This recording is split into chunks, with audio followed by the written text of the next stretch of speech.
You remember me, come on now. Do you remember me, remember me, remember me, remember? Greetings and welcome once again. This evening we have a special treat for you. There are few times that we get as many calls and as many responses to a guest as we do for the guest that we're having for you this evening. But as I have said in the past when we had this guest on, that we were going to have her back and we were going to do something just a little differently. Originally, we had quite a bit of information to pass on you about a variety of issues and things that are going on in our community, both close and far. But because we have such a dynamic speaker and individual with us this evening, we're going to save that for next week so that we can give you a free flow forum this evening, which will allow Chief Warhorse to be able to discuss many of the issues that are confronting her and her nation. And also we are bringing back Brother Roderick, who is known in New Orleans as Bald Eagle, so that he also can share some information from the Choctaw Nation as we have it. And we also have once again with us Sister Linda Hill, who is a frequent co-host with us, so that we can really talk about the things that are happening with the nation, as well as things that are happening from our education community. So I want to welcome all of you here at Our Story, and I'm glad that you're with us once again. I want to turn it over to the Chief, but once I give it to the Chief, I know that's going to be it. So, Roderick, I guess I'll go to you first and find out what has been going on with you and where are we from the standpoint of not only the Choctaw Nation in New Orleans, but I guess the Mardi Gras Indians as well. Welcome, brother. Thank you, Wes. Mostly what I've been doing, I've been working and collaborating with Chief Warhorse, trying to gather our people that are here in New Orleans and around the surrounding parishes.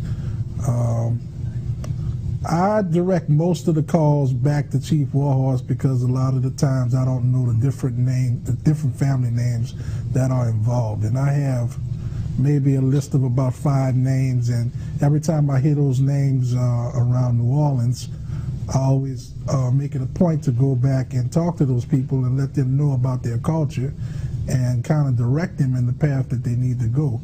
Right now we're trying to get them to come back to the tribe and connect back with the census. And we're going to be setting up like a satellite office in New Orleans where the people can come in, family members from the tribe, and cross back over into the Native American side. That will probably be at the Prince Hall building down on Basin Street. Further negotiations have to be done with the Census Bureau, and we'll probably be coming back to the show to give more detailed information. I'm sure we got further negotiating with Prince Hall too. All right, Wes. Oh yeah, don't get me started. I know. Okay, all right, Linda. I'll let you go next, and then we'll let Chief have it and take it from there. Go ahead, Linda. Well, my mission in this is to thoroughly and intrinsically connect this to the education community with people who feel, not because my way is the right way, but because it's the truth. And we want the truth to come out as historians. So it was truly a gift when Wes introduced me to Chief to find out that everything that I was always, for lack of a better term, I'm just going to say this. I hear African Americans, black people especially, say, I have Indian in me. And in my mind, I would always say, No kidding. You should know that you have it in you, because my great-great-grandfather is Cherokee Indian. So I was a member of a congregation last week that's called the Association of African American Museums. I am thoroughly involved in civic engagement with my community and the community at large in general. So I really want to disseminate information, and to not only to disseminate it, but just research to find out the truth, so that the world will know that there are people indigenous to America. It's not fiction. It's not something that's make-believe. It's the truth that there are black ancient Indian tribes. Okay, so we have people who have researched it. At this conference that I attended, I connected with Dr. Thomas Durant, who is a retired professor of African American history at Louisiana State University. I've connected with various other professors who are interested in telling this story, inviting you to conferences so that we can begin to really make this an intrinsic effort among the education community. So with that said, Chief, I want to ask you, how do you feel that I can go forward from here to implement my mission? Okay. To get to that point, I need to step back a point. Okay. The hardest part I've seen in my fight, and I'm the chief of the tribe, is when you come up against people of color as well as European descent, and you say Indians, they're looking for the Bill Cody, Long Ranger Tonto style thing. And when you actually show them that the indigenous people were actually my color, as I have a habit telling people, a cocoa brown, or a brown piece of leather well put together. I have a lot of ways of using slangs to tell people that we are still here because we were not weak. We were here before DeSoto and Christopher Columbus. You have to be strong to make it through those disasters. During Katrina, I told them Katrina was not a Category 5. My people had came through some Category 5s, and we survived them. So Katrina, to me, was going to be an easy thing to survive. Because when you're been hit by a category named DeSoto, Category 5, and it lingers around for 400 to 500 years, steady beating on the shore, and it just won't move, that's a disaster. Not a disaster that just come and go, but a disaster that's still lingering. Then when you have a person like George Washington, that was a Category 5. He hit, and we're still lingering because he's still on shore. Okay, so that's two categories sitting on shore at the same time. I have Christopher Columbus, Category 5, still sitting on shore, beating up on us. Okay, so then I have Andrew Jackson. Can that be a Category 10? Yeah. Okay, because if I could rank him, he's a 10. He's still beating on us. Yes. None of these European storms have moved. At least Katrina hit ashore, did the damage, and moved on. Yeah. These categories continue to beat today. I wish it was drum beats, but it's not. It's not something you can dance to. It's something that you have to duck and dodge and constantly try to stay out of the way of the debris that it blew. Is that a good way to describe it? Excellent. Some of the debris that these categories have blew upon us, yes, you can help. But the first thing you have to go through being classified as crazy, because the United States have fixed it in the United States where whatever is not by their rule is crazy. So we have to take those abuse. That's part of some of the debris that's blown ashore and still hitting around. A lot of the universities don't know about us because when they did write the truth about us, it was covered in the basement. So it's still down in the basement, okay? A lot of the truth was in the St. Louis Cathedral. Where did they put the records? A lot of the truth was in the Cabildo. Where is it? a lot of the truth is inside the tombs of the graves that's at St. Louis Cathedral, because they have a lot of Indians buried in there too. The bricks that built St. Louis Cathedral, my people made those bricks. The bricks that built the tomb in the older graves came from my people. Those categories was not only able to blow debris, but it was also able to cover things up. Like Katrina blew a lot of rubbish that covered up things. You know, that sludge that was left in your house and on your ground. Some of the sludge of this storm that I have to deal with is, am I this color as an Indian because of African descent? Or am I this color because this is the color of my ancestors? Well, the truth to that lies with the anthropologists, if they tell the truth. Because as they dig into the grounds, they have found people and they know they look like I look. But do they want to be politically correct as a white man to stay in standing with his white man? Or do he want to just let the truth lie in the basement? If you would look into the older court records of Louisiana, you'll find my people there. But it be looked upon by some people as Europeans, because the white man duplicated every last name he gave to us after being forced to take a family name. He duplicated those same names. So now, then you could easily say, well, it's not the black Greens, it's the white Greens. It's not the black Dupree, it's the white Dupree. But I was always told the proof is in the pudding. So in my family, we didn't tell the white folks all our business. So when they stole our identity, mispronounced it as Choctaw, they would come back into Lacombe, see our ways of living, and then they would mimic this back in Oklahoma. We have to ask, as historians, who signed the Dancing Rabbit Treaty and some of the other treaties? Research their name and see if the people that's in Oklahoma, I'm finna get real controversy. Let's see if there's really Native Americans that your tax money is paying for today, no matter what color you are. I said, if the government want to really know who's been ripping them off, check out and see who's inside that pudding.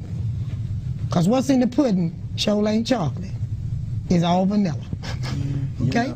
You know, Chief, and I'm going to say this for our viewers, that we have the number up because I'm always being told that there's not enough time for calls, so you can begin calling now if you so desire. But also, Chief, I want to say this to you, and I understand that I have come from a particular time zone that, because I was raised by Garveyites and nationalists, I remember that when blacks used to claim some heritage of being Indians, the response used to be, yeah, anything but a nigger.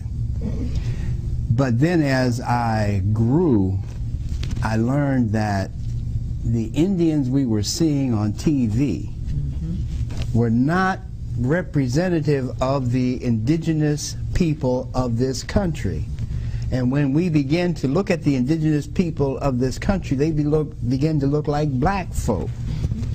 And when you told us many times and several times in the history of our relationship that the whites came in, infiltrated, stole it, and moved on. And that was, I mean, that was really enough for me to begin to dig and learn and find out exactly what is going on. And you mentioned, and so did you, Brother Roderick, about people returning to their own. And this is extremely important that our audience understands.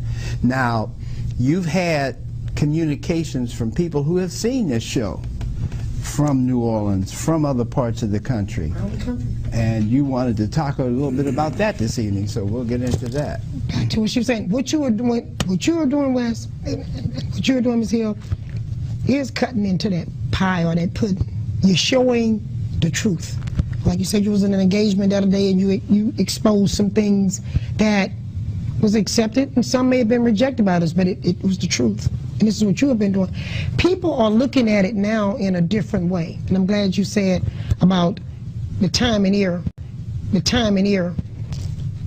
Some people were ashamed to even say they was Native American again, especially living in an African American community. Because then they told me they was looked upon as being a traitor or trying to be something that they were not. But then they knew their grandmother was an Indian. And some of these callers, when they called me, I explained to them that what we're looking at here is a denial that is coming from the inside now, not from the outside.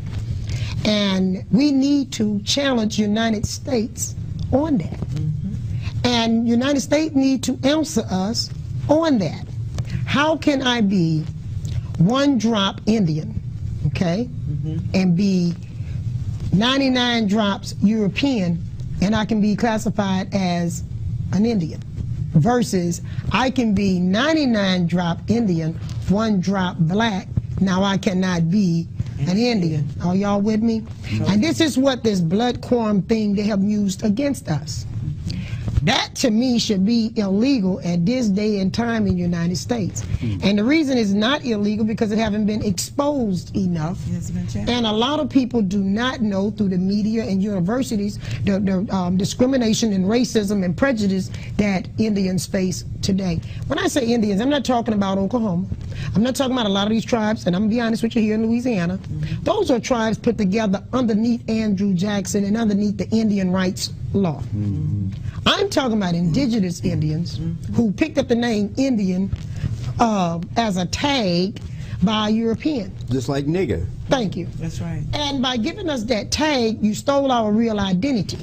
There's a swap took place. And that's my point, Chief. Excuse me. That is my point. I don't know if I made that clear when I made that little statement in the beginning. When I hear my people of color say, I have Indian in me, that's why my reaction is like it is. Really? Well, why don't you find out about that? Because United States have fixed it for you. You know, our people are on the internet. Think that. He calls me all the time. Like he said, he's out there. He calls me all the time. Chief, I found these people.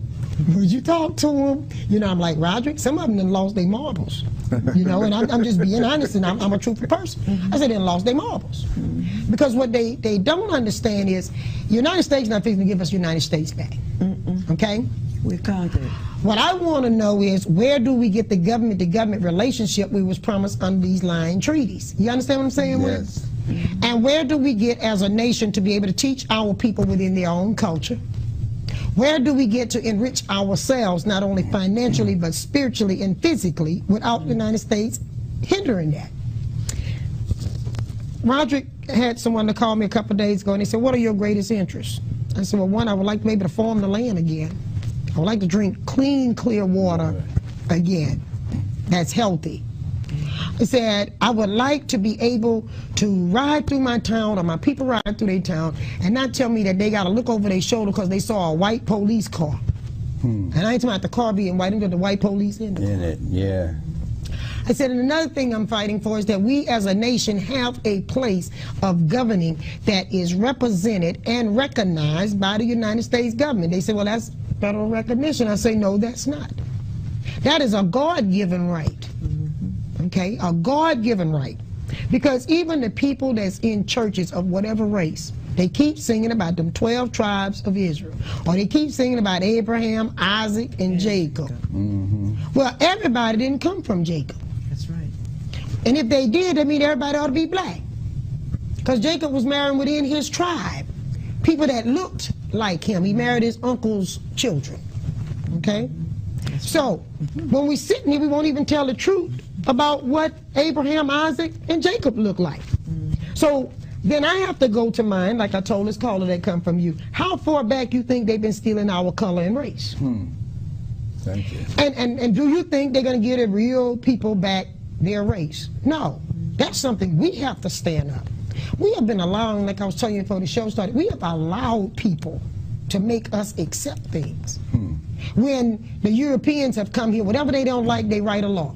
And they stick together and they push it through. That's right. It's time we, you know, don't get mad at me because I had a gentleman call me one time. He says, well, how can you be a chief? One of Roger callers. How can you be a chief and be a woman? I said, how did you get here without a woman? Took a woman to bring you in this world. And you show me another way a woman didn't lead a man in here when she led you into life. That's right. Okay? So next thing, I challenge my men of color to give us the respect that God gave us right to. He made us the one to bring about you. That doesn't make us disrespect you. That doesn't make us behind you. God put us in front. He put us here to bring you forth. Now, as a woman, do I respect my men? Yes, they're the strength of our country. But the United States found a way to break them down too. That's right. I hear people say my deadbeat dad. Well, let me name y'all some deadbeat dads. As historians, we need to talk about. Who's paying for Andrew Jackson deadbeat grandchildren, great-grandchildren, and great-great-great-grandchildren, and great-great-grandchildren? An entire family. Who are paying for these illegitimate That's right. children that white men's made here? That's right. When an Indian had more than one wife, and even the Bible, Jacob had more than one wife, and he took care of all. He took care of his children. He was not looking for somebody else to come feed his children. That's right. But you see, you're militant and you're an activist if you talk about these things. But this is tribal. That's the way they look at it. Let's be tribal truthfully. So let me interrupt for just a second, if you don't mind, because I want to let our audience get in on this if we can. I want to ask you to turn your televisions all the way down, talk to us directly through the telephone, listen through the phone. We appreciate you watching. We want to know what your question or comment happens to be. Caller? Yes, Brother West? Yes. Yeah, this is Brother Warren here. Hey, it's good to hear from you. That I don't want to be rude or disrespectful, but I kind of come from the position you grew up in because the Garvey era. I identify as an African American, identify with my African ancestry. When I hear my relatives who do genealogy talk about a Native American past, I'm not interested because I feel that a lot of these things are still attempts on our part to escape our African heritage. Even if it were the case of Native American ancestry, I am black because I am African, not because I'm Native American. And the institutions, the African American family, the church, the civic, social organizations we developed saved my life and many other black folk life. And so people have the right to identify with whatever they want, but I feel that this discussion among our people tends to get us off track as to our reality that we deal with in the world, and that we are oppressed because we are an African people. Everybody wants to respond to you, Warren, but let me be the first one. You know, I come from the same venue that you are in today, and believe me, my sentiments were the same. So let me try to quickly give you a response. We celebrate, and we can openly celebrate our Africanness with our brothers who have come from Africa but stayed here on this continent and made this continent home for thousands of years. We celebrate the fact that we were able to do this as a people, and we celebrate it because it shows us how great that we really are. I look at Chief here. I myself personally am an African. She's an African too, but she wants to talk about her achievements on this continent, and I'm willing to give her that. So I see it as a celebration of us showing our greatness and how we have influenced and conquered the entire world without destroying the world. Linda? I want to say something. You know I can get long-winded, but I'm going to try to make. I'm going to try to make this really, really quick. I'm going to want to address the Bible aspect of it. Okay. I've been going to church all of my life. All of my life. I cannot wake up on Sunday morning and not go to church. I come from parents who just groomed me that way. But it amazes me at how many people go to church and don't really realize what they're listening to. They don't read the Bible. They don't understand the dynamics of the military. It really scares me to know that we have a general population out here who vote. And if you walk into a mall with a microphone and ask the average person, and I'm not calling people ignorant, I'm just saying we need to know how we're functioning in this society. Ask a person, where is the West Bank? Where is the Gaza Strip? Where is Damascus, the place where Paul was on his way to? Yeah. Who are the people that lived on the West Bank? Who are the people that lived in the Gaza Strip? Where is the Nile River? Where is Iraq in relationship to Iran? And these people cannot tell you. They don't even know the natural dynamics of Iraq and Iran. They don't know that in Golda Meir's regime, this is when, you know, the Iran started to look like a box, and Iraq looked like a box with a little thing hanging off of it, you know. And it's the same way in the United States. You think that Louisiana just naturally looks like a boot? Yes. You follow me? Yeah. Chief, I want you to respond to him. Brother, I would like to say this to you. I'm not trying to change anyone's belief. A lot of the calls I get from around the country, I address some of the calls like you were just saying. I'm not trying to change your belief or your race, but I am saying for the last several hundred years, you've been on my land here. And what I am saying, be at least a little appreciative that when the slaves were running from their slave masters, we opened our doors and villages for you to be here today to tell me you from Africa. So, you know, thank somebody from giving up everything they had, because we believed in God, and we feared God, and we opened up our doors and villages. We fed your people. We took care of your people. Same thing I would tell the Europeans when they ask me, what are you worried about? We're the people you based your Thanksgiving off of. We gave you everything and you gave us death. You gave us bloody trails of tears. Well, okay, African Americans have even given us a bloody trail of tears. You know what I get from my African brothers and sisters? That we opened our doors and gave to them life. You know, they say, why are you worried about that? Now you ought to embrace being of Africa. Well, I've been here for thousands of years. Now, brother, for me to go to Africa and tell Africa I'm a Native American, I have met with a lot of friends in Africa. They accept me as chief of this nation. India accept me as chief of my nation.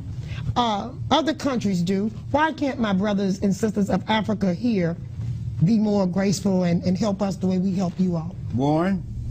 Well, I disagree with her historic interpretation of Native Americans being saviors of those 12 million souls from Africa who were brought here, who saved this land.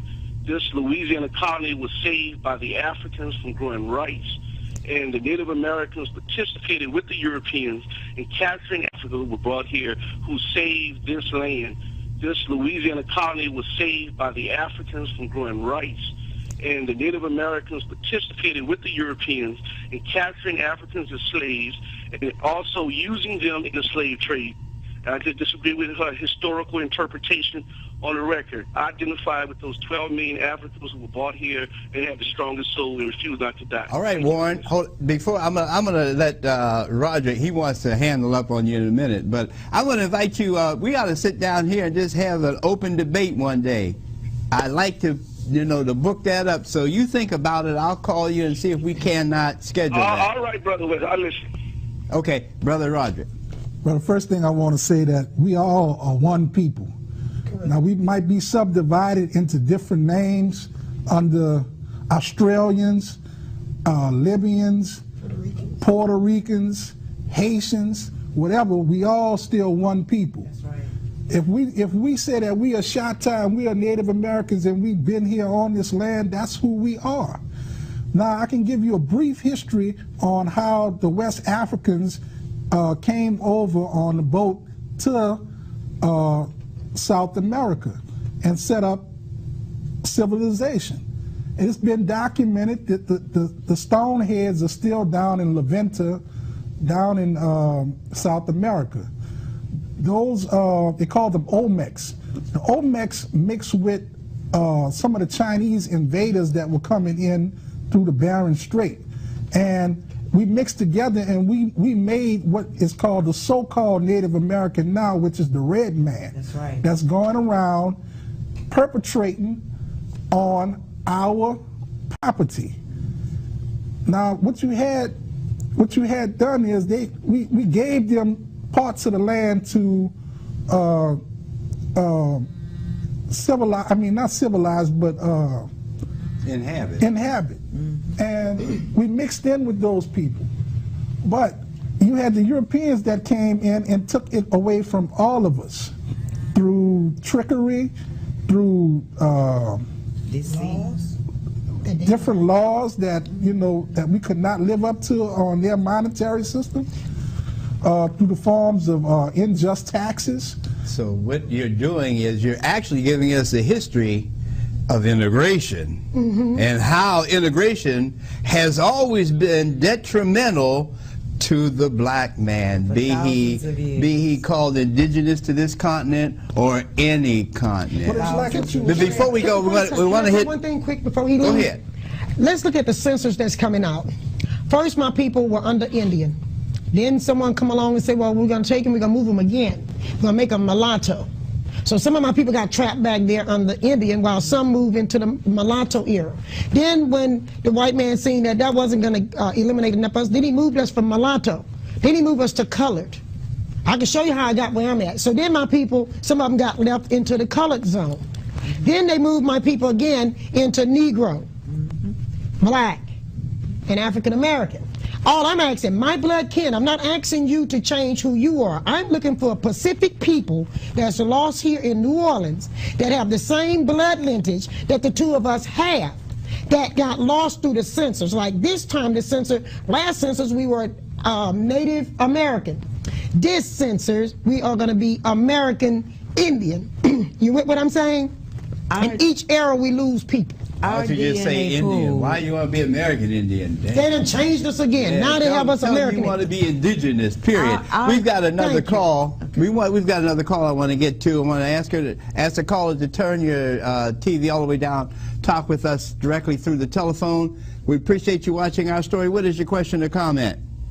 Praise the Lord. All glory to God. Praise Yahweh Elohim. In the name of Yahshua, a.k.a. Jesus Christ. But look, this is basically what I want to say. I'm not going to keep you long. Okay. I'm the disabled vet that called a couple of times. Now, I believe, and this is not really through history reading or anything like that, is in my spirit.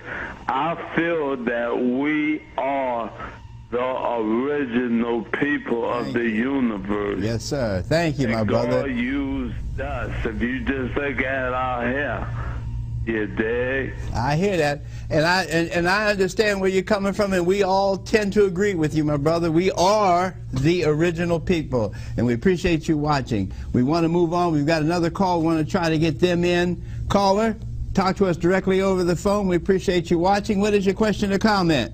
My brother, hello, Brother West. Hey, how you doing? This is Louis Harding. Yes, sir. But I'm saying that's why it's been said that there never was such word as segregation, and there never will be no integration.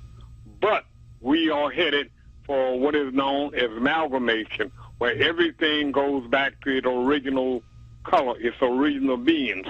And this is where we at. We have been misled, but what the sister and brother is saying, Africans came here long years ago. Yes. Long years ago. They came here and was hooked up with Indian tribes long years ago. And this is what I see and understand. See, my mother, she was a African, she was sort of Indian. As I'm looking at this sister right here, on my mother's deathbed, she looked just like her. Just like her. Had the plaits and everything. You can see it coming back out of her. And this is what I know for a fact. All right, my brother. Thank you very much. Hey, appreciate you calling, brother. Thank you. You know, Brother West, we allowed the white man to come in and just assume our identities. They came into Egypt and they assumed the identities of the Egyptians. They came down into Puerto Rico and assumed the Puerto Ricans' identity. Now they come in and they're assuming the Native Americans' identity. They're setting up tribes. They're getting government money. They're the thieves. Oh, yeah. No, they're the biggest thieves that's going around. Can I say something? Yes, go right ahead. Right now, to the brother that called in earlier, there are land papers before slavery in my people's name here. How was it? Because when the Europeans came here, what Roderick is talking about, we gave a lot of people some spots to settle. But they took those spots and wanted bigger spots. My people right now, the Shatta, they took on the end from our people, I'm talking about the end of the big take, 25 million acres of land by removing my people from here to Oklahoma. That was the last of their land, 25 million acres of land. And it was people that looked like me. What Andrew Jackson did was he appointed some Europeans. I want you to know how I'm here, brother. My grandfathers were a generation of chiefs. I come from a line of chiefs. I'm from a royal family of chiefs. What the Europeans did was took my people, took the women and the children, and some European that Andrew Jackson was friends with, appointed them as chiefs, left the original chiefs back here, took the white chief that he appointed, which into Oklahoma is, as you know today, as Indian Territory. Indian Territory was set up by mixed breeds, okay? Yeah. The people that signed the treaty was either non-native or mixed breeds. That's right. The full breeds was left back here. And after a while, they filtrated us into what we know as African American today. I'm not saying we're not family from back in time. I'm saying I was just here. Some come by slave ship. I came here years before by entrepreneurship. Either way it go, brother, we in here on the same ship. Yeah. When Katrina hit, it didn't stop to see which ship brought you in, the first one or the second one. And this is what I'm challenging my brothers and sisters to do. Let's see what ship we in now, and what can we do to stop up and plug up some of these holes before we sink even deeper. And Chief, this is why genealogy is not a hobby. No, it's not. It's a necessity Yes, for it us. is. Our DNA pool, I don't have a word that I've coined yet to describe other than it's a gumbo. It's equal to a gumbo. You think you're just African American or black and white? You would be surprised at what's in your blood, and you need to research that. Well, the brother that's saying he's from Africa, he better be just moved in here from Africa, because he hung around Louisiana at any given time. He don't know what he is. They look at us as a diluted race. I tell my people a lot of time back in the village, most people are more closer to being a mutt without a pedigree than ones with a pedigree. That's right. If you don't know where you come from in your genealogy, you're just a mutt. That's right. Now you can get mad with me, brother, but I want you to move from being a mutt to having a pedigree. I'm saying you come from somewhere, from somebody. Let's lay that out. So that they can stop making us feel like we just a gumbo. That's right. Who are your ancestors and which way did they come here? That's right. Because otherwise, you just saying you're from Africa, nobody's paying you any attention either. You just as bad off or worse, because at least I have some land papers saying I was here. Now I want you to show me your land papers that you were in Africa. We've got another caller we want to go to. Caller, ask you to turn your TV all the way down, talk to us directly through the telephone. Appreciate you watching. What is your question or comment? Okay. Okay, can you hear me? Yes, go ahead. Okay, good. I want to ask the young lady West a question. We have Chief. two. Which one? The chief. Okay. Yeah. Sister Gillum. Yes. Yeah. You were talking about a minute ago I believe you said it, someone said about the Trail of Tears. As you know, that was all designed and architected by President Andrew Jackson. Yes. Andrew Jackson. Sorry. Yeah. And what I was interested in was this. My understanding is the fort that they just finished restoring. It's called Fort Pike. Fort Pike. Right, Fort Pike, yes, ma'am. It's right over there, by the lake. My understanding is, in the process of that forced march to Oklahoma, some of the native people were temporarily to use a better word, housed there before going on. I understand they housed there for a while. I don't know how long they were. I was wondering two things. If you were aware or knowledgeable of how long did they keep them there, and did you have any of your own ancestors housed or temporarily stored at that Fort Pike? Can I tell you, I'm so glad you called in. It must be by God's will. Fort Pike belonged to us before the Europeans ever came here. That was one of our forts, and it wasn't for a fort for battle against European. That was built as a safety zone against with the water. So our people built mounds. Fort Pike was originally a mound and a storage place, okay? There were salt mines down there. And my people built that as what you would call a modern day refrigerator or deep freezer. Fort Pike, from my ancestors, was told to me, this was built where they went down and put meat, buffalo meat, and salted the meat, and that's where they stored it at. A lot of historians don't know that, so I'm giving them a clue to what Fort Pike was. That was a freezer, in other words, where they had their meat. In being in battle and dealing with Spain and France and them taking over the fort, it became a battle fort instead of what it was originally built for. And through that era, also that fort was used to keep other tribes from stealing your food supply, okay?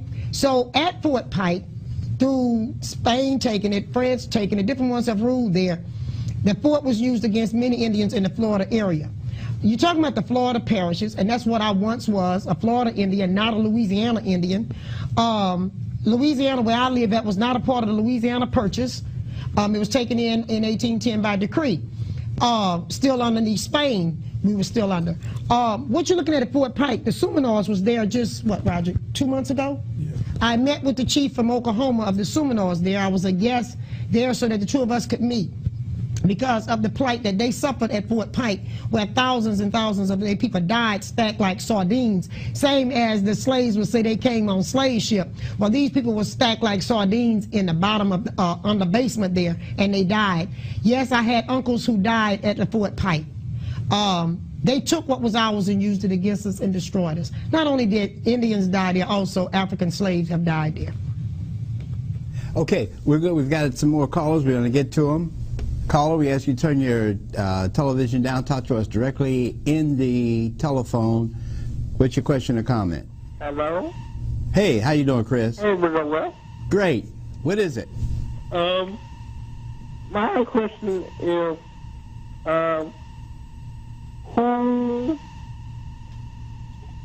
who was here first? The Indian or the slave? Who was first, the Indians or the slaves? Yes. Well, I'm almost certain that it was the indigenous. It's documented people here, even in New Orleans, that they had more Indians in New Orleans than they had Europeans or slaves. Yes. That answer your question? Yes, it does. Okay, we're going to try to get another caller in.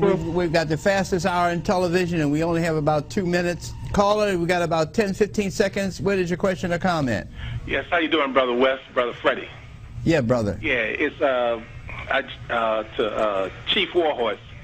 Isn't it true that every major site, military base or government building, was built on a site that was first occupied by the indigenous people? That's correct. Yeah. And while you're on that, I'm going to say this real fast. Right now, Fort Pike is the first and only one have stepped back for our nation and say, look, we're trying to fix back some of the stuff the older ancestors messed up.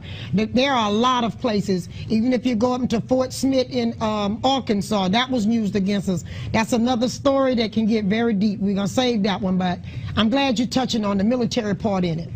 Appreciate it, my brother. We've got the fastest hour in television, and boy, it comes and goes, especially when we have such a packed house here. Linda, we got about 30 seconds for you to close out. I always like to bring it home when I talk to you, Chief, because it's so much that I've been given, just an opportunity. It's past the word opportunity, to just collaborate with you. In 8th grade, I had a history teacher, a Louisiana history teacher, that posed a question at the beginning of our 8th grade year. And he said, do you really believe Columbus discovered America? And this was back in 1968. And it opened my world. You are proof to me, after seeing your documentation, hearing you, talking to you, you are proof. You're living proof of